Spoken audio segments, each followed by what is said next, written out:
Hey, I'm your host, and welcome to Gametime. Last week I reviewed XCOM 2, and this week I'll be taking a look at Firewatch, a first-person video game developed by Campo Santo, a new independent video game studio in San Francisco. Firewatch has spent over 2 years in development, and although it is the company's first video game release, it is not the first game its members have worked on.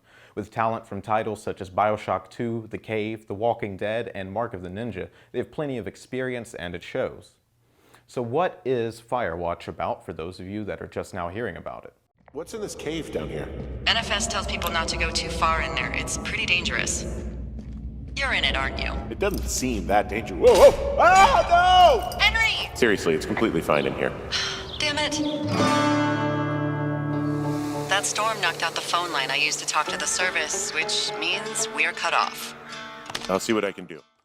The year is 1989, and you're just a man named Henry who has taken a summer job as a fire lookout for a national park. Firewatch is a mystery set in Wyoming, where your only contact, your supervisor Delilah, is on the other end of a handheld radio. Over the course of the summer, things start to happen that put everyone on edge, and you begin attempting to put it all together and unravel a mystery. What? I'm out here and the wire is cut clean through.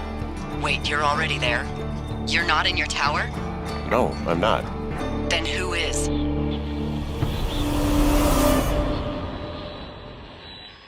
The game begins with a short prologue, flipping from you as Henry making your way to Wyoming, and text screens where you choose your own story. But these decisions ultimately have no tangible effect on the game, albeit it was still an interesting way to build up the relationship between Henry, the character you play, and his wife Julia. It also becomes very clear in the beginning of the game that it is in fact more adult-oriented. I really don't want to spoil too much of the game, so I'll try to keep it minimal when discussing the story. It is, however, a very grounded and believable tell.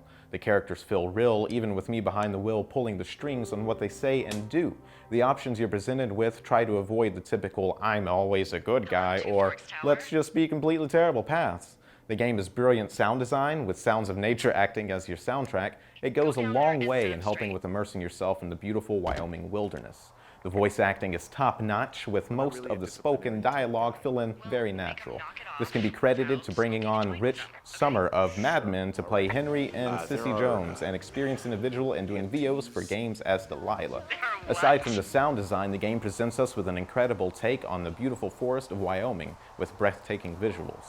The folks over at Campo Santo did a great job on bringing a rich 2D graphic style into an explorable 3D environment. It's a great example of what the Unity engine is capable of. The game does seem to focus much more on story rather than gameplay mechanics, however, with many referring to it as another walking simulator. I believe the pacing was excellent, and although I spent a lot of time trekking along, I never really found myself bored.